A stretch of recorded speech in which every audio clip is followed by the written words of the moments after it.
When a horrific illness struck this man, American ingenuity rose to the rescue. What made you think that maybe you could develop something that would cure yourself? When you're that desperate, you go off script. This week, an amazing story from desperation to discovery and one man's efforts to save himself and ultimately others. My product cured myself, and I felt it was my duty. I had to get it to other people. Out of a sugarcane field in Louisiana rises one example of a new American industrial revolution.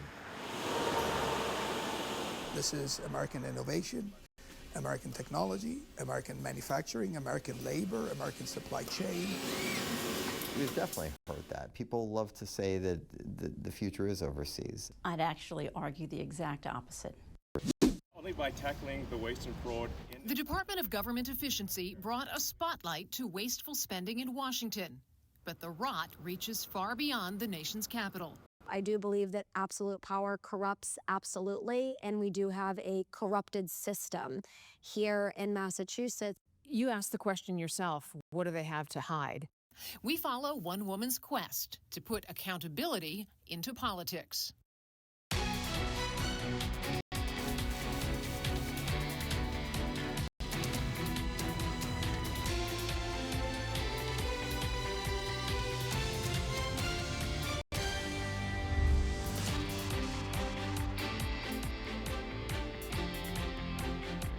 Welcome to Full Measure. I'm Sharyl Attkisson.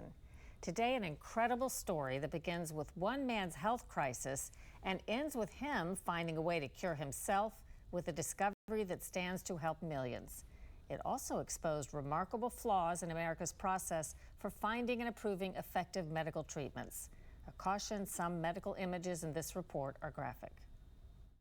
I'd gone to bed the night before. In December 2009, Bradley Burnham woke up to see a horrifying sight in the mirror. This whole side of my head was black, and my ear was like twice its normal size and hot because it was infected, and that's a sign of infection. Obviously terrifying. My dad's a cardiologist. I called him. He was a local hospital physician. He said, meet me at the ER right now. I didn't even make it into the actual ER door before the infectious disease doctor in the hallway, who happened to be a colleague of his, said you need emergency surgery right now. Burnham had picked up a deadly superbug, CRE for short. It's 70% fatal once it enters the bloodstream. He concluded he'd caught it during his job visiting hospitals as a medical device sales rep. Even after the emergency surgery, the bacteria continued to cause recurring wounds over the next 5 years, resulting in 21 operations.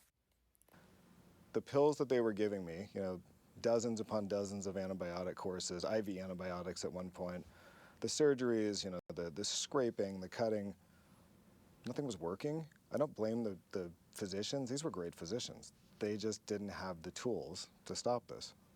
You lost part of your ear. You must have had reconstructive surgery. About half of those 21 surgeries, if you can't cut it in half, but I'd say about approximately were reconstructive. I have an amazing surgeon. I mean, he was doing stitching inside the ear canals, and my scalp looks like a road map if you look at all the scars. What made you think that maybe you could develop something that would cure yourself? I remember that Europe always got things a few generations before us, and I looked over there and I saw that there was something that they had that might help me. And when you're that desperate, you go off script. Maybe I can get this ingredient, maybe I could do something with it, maybe I could give it to my doctors. So I didn't necessarily even know where things were going at that point. I love where they've gone, but I just wanted to help myself at that point. The key ingredient was polyhexamethylene biguanide, PHMB. It's a safe antimicrobial agent widely used in the UK since 2010 to stop infection and wounds, but virtually unknown in America. Burnham started work to see if he could turn it into an ointment that might work on his infection. He turned his garage into a makeshift lab, ordering ingredients and supplies online, some of them delivered in large drums. And I'm convinced to this day my neighbors probably thought I was working on something else, which is why I got this industry nickname of Breaking Brad, ironically. After about 100 tries, he cracked the code. He found a way to fuse the liquid form of PHMB into a stable ointment. Testing showed that it killed the strain of the superbug that was destroying his life. So after I found out from the lab that it actually worked on the organism that was causing my problems, I gave it to the doctors because they have freedom to use things, as they wish, and I showed them the data. But you didn't just rub it on your... No, I was there was always that.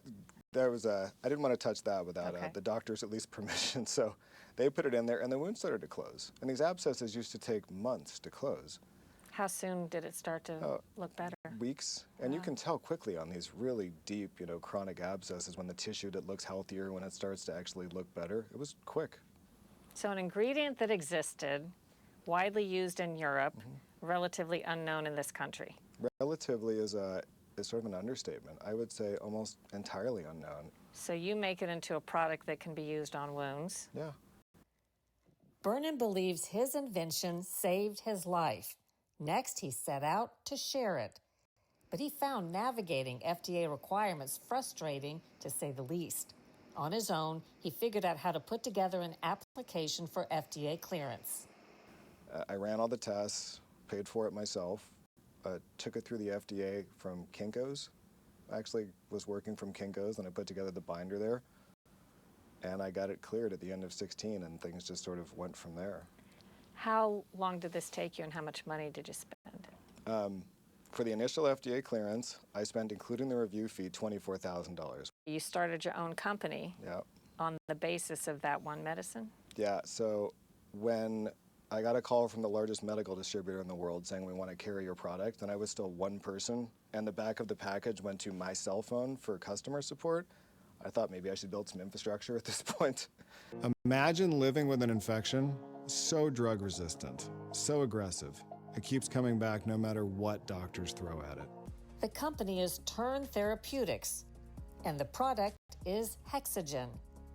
Ongoing drug trials are looking at it to treat severe eczema and toenail fungus. For Burnham, his days getting cut on in the OR appear to be over. Your product cured yourself. My product cured myself, and I felt it was my duty. I feel like it's a cliche word, but it feels like the right word to use. I had to get it to other people because my story is romanticized a lot, and I love that it brings some people hope, but it was a miserable 5 years. Burnham's company now has 3 FDA-cleared products based on his permafusion technology. They may be effective on diabetic ulcers, venous wounds, and more, preventing amputations and healing chronic cases that used to linger for years or even prove fatal.